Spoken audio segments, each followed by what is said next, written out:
This video is for educational purposes only. We do not encourage, nor condone any of these activities.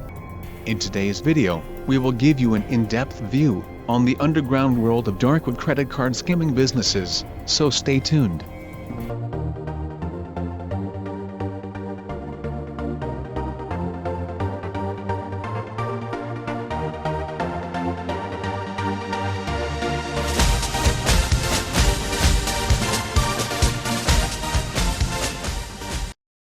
If you are new around here, make sure to subscribe with notifications on, so you do not miss any of our new videos. Also, feel free to follow us on social media, links in the description box down below. Traditionally, skimming meant secretly taking small amounts of money from a larger amount of money, such as taking a couple of dollars from the cash register when the boss wasn't looking. But today, it refers to card skimming, which is the act of illegally capturing credit card information during an otherwise legitimate transaction, such as making a purchase at a store or taking out money from an ATM. The goal of card skimming activities is to use the stolen info to commit fraud in the cardholder's name.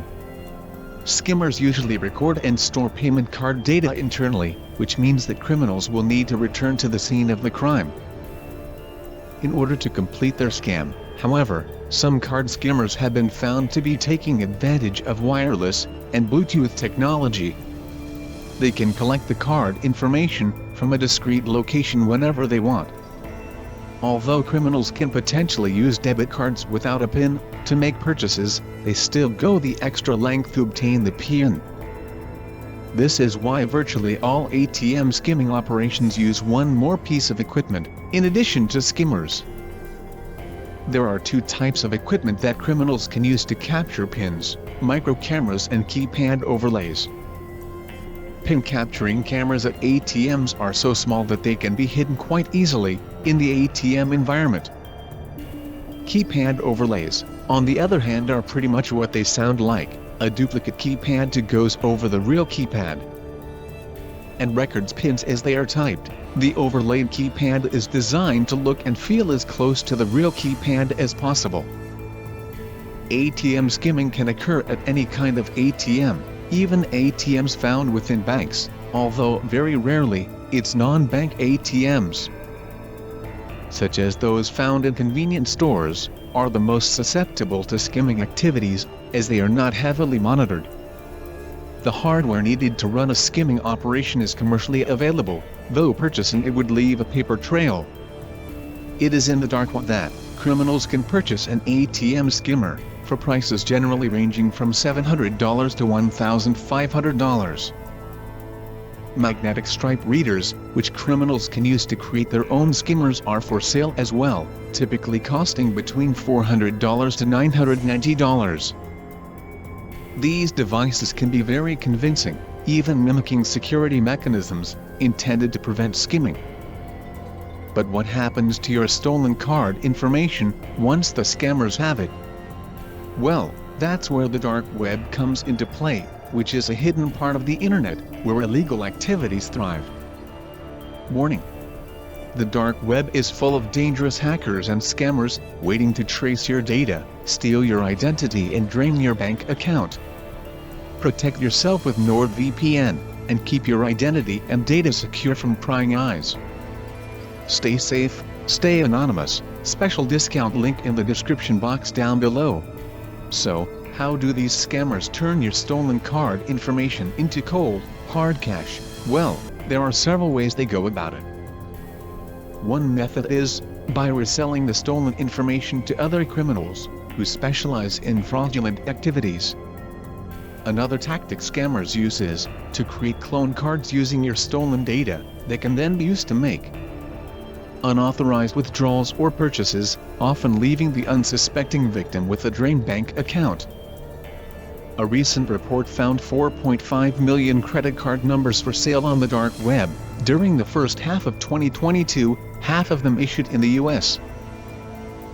The average price of stolen credit card data averaged between $17 and $120, depending on many factors.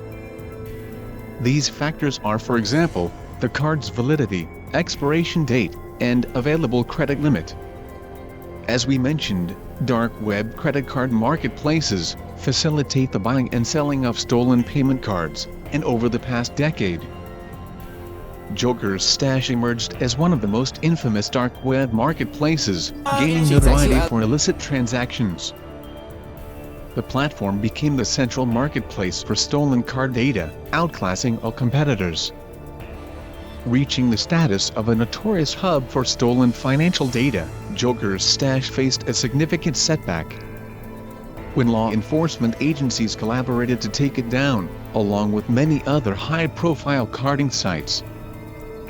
This victory against cybercrime dealt a severe blow to the criminal underground, disrupting one of its biggest operations.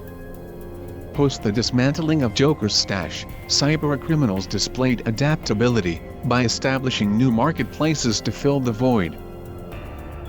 Much like the situation after Silk Road was taken down, out of the ashes of Joker's Stash, we have seen dozens of new carding data providers crop up, some specializing in particular regions or types of card data. Financial institutions shoulder increased operational costs tied to investigating fraudulent activities. Customers who lose their card data to fraud may turn to a different card while waiting for a replacement card. The most effective ways to avoid getting your credit card skimmed is to cover the keypad with your free hand as you type in your PIN. Because the majority of PINs at ATMs are captured via camera rather than a keypad overlay, jiggle the card reader on the ATM, as they are built to be incredibly sturdy and solid. Real ATM parts do not move. However, since most skimmers are attachments, jiggling them will almost always cause them to move, even if just a little. Avoid using ATMs on Sundays, or after Saturday morning. Weekends tend to be a favorite time for ATM skimmers, since banks are not open. If the ATM you're about to use looks different than the ATM next to it, like a different looking card reader, do not use it. Test the keys on the keypad to see if they are hard to push. If the keys seem oddly hard to push down, do not use the ATM. Check the top of the ATM near the lights, speakers, and the brochure holder. These are the three main spots criminals place cameras. Use cash whenever possible for purchases, and monitor all your accounts regularly for suspicious charges. Use your credit card instead of your debit card, since credit cards offer you much more legal protection in the event of fraud. Turn on online mobile fraud alerts, as most banks have the ability to send them in cases of suspicious activity.